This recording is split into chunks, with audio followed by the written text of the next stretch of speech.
become the epicenter of what is called earthquake swarms. And it's not the first time people who live around mcadam have felt the vibrations from quakes, but the residents say this most recent swarm is the worst they've ever experienced. CBC's Laura Brown from mcadam. It's like just like somebody's picking your house up and holding it in the air and dropping it back down. Others said it was as if a train had exploded through the town, or their home had been hit by an 18-wheel transport truck. They're like explosions, and they just kept happening.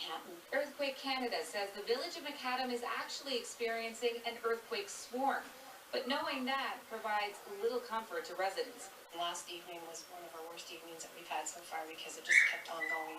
I did not sleep last night because I just kept hearing it all night long. I have felt too since I've been here today. It's like a vibration stirring under your feet.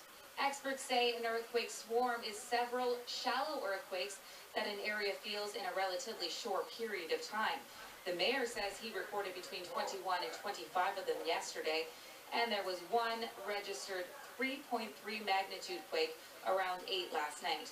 Frank Carroll called an emergency village council meeting where they decided they have to do something. We are going to circulate in the next 24 hours information for folks how to protect themselves and take the best safety steps to make sure that they are protecting their families and themselves. The village experienced a swarm back in 2012.